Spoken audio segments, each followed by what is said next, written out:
হক মাওলা। লা হাওলা ওয়ালা কুওয়াতা ইল্লা বিল্লাহ। তুই ধ্বংস হয়ে যাবি। অতীত বর্তমান ভবিষ্যৎ যদি জানতে হয় তাহলে আসুন কানা বাবার কাছে। আপনার কানা বাবা তো চোখেই দেখে না, তো ভবিষ্যৎ বলবে কি করে? লা হাওলা ওয়ালা কুওয়াতা ইল্লা বিল্লাহ। আপনি হয়তো জানেন না বাবা অন্তর্দৃষ্টিতে সব দেখতে পান। বাবাকে সত্যি ভবিষ্যৎ বলতে পারেন? কি বললেন আপনি? আপনি জানেন বাবা এক যুগ জেরুজালেমের মরুভূমিতে থেকে এই জ্ঞান সাধনা অর্জন করেছে, এই মানবতী জ্ঞান অর্জন করেছে, আর আপনি বাবার সম্পর্কে সন্দেহ করেন? তাহলে হয়ে যাক পরীক্ষা।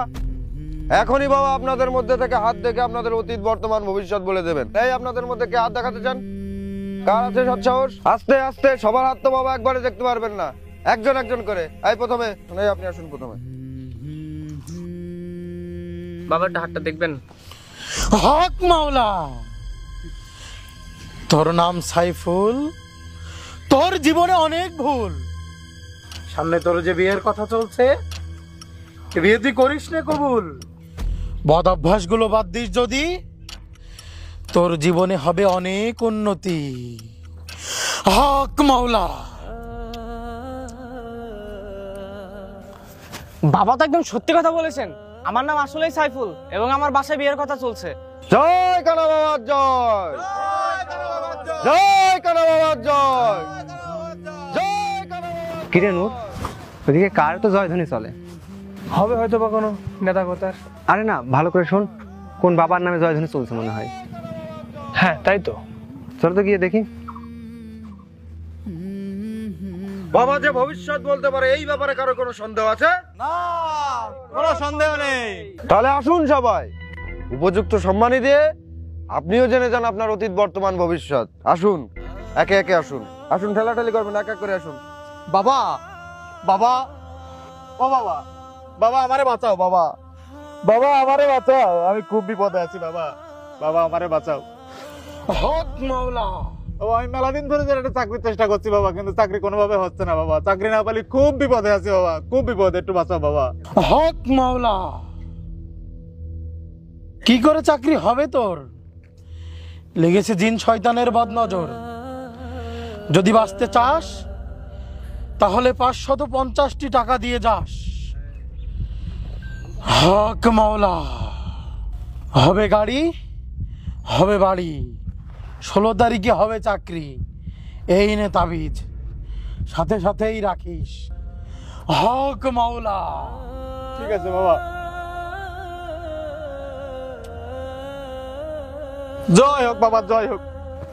বাবার এত ক্ষমতা, ব্যাপারটা দেখতে হচ্ছে তো। ভাইয়া, আমি বাবাকে একটু হাতটা দেখাতে চাচ্ছিলাম। আচ্ছা ঠিক আছে, আপনি লাইনে থাকুন। বলছিলাম ভাইয়া, আজান হচ্ছে, নামাজের সময় হয়ে গেছে, একটু আমারটা আগে করে দেওয়া যায় না? আচ্ছা ঠিক আছে, সম্মানিত উপস্থিতি, এখন বাবা হুজুরের হাত দেখবেন। হুজুর আপনি আসেন। বাবা, আজ কদিন মনটার ভিতরে খুব অস্থির অস্থির লাগে। দেখেন দিনই কোনো বিপদ আপদ আসছে কিনা আমার। হক মাওলা। আমি দেখতে পারছি, আমি দেখতে পারছি সামনে তোর ঘোর বিপদ। কি বলছেন বাবা? তাহলে এখন আমি কি করব?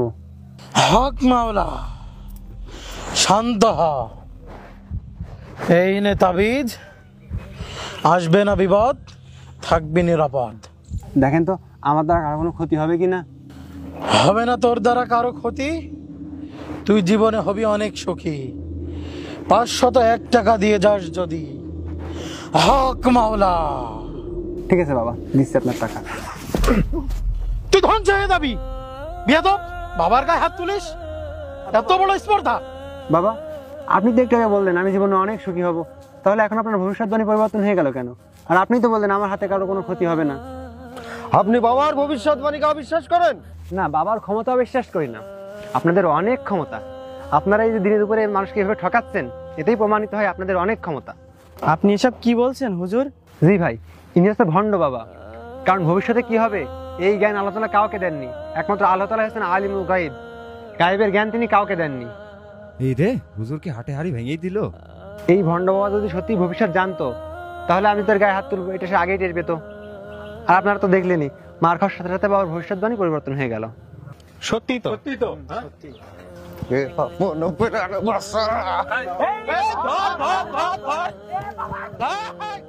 রাসূল সাল্লাল্লাহু আলাইহি ওয়াসাল্লাম বলেছেন, যে ব্যক্তি কোনো গণকের নিকট যায় এবং কোনো কিছু জিজ্ঞাসা করে, তার 40 দিনের ইবাদত বাতিল।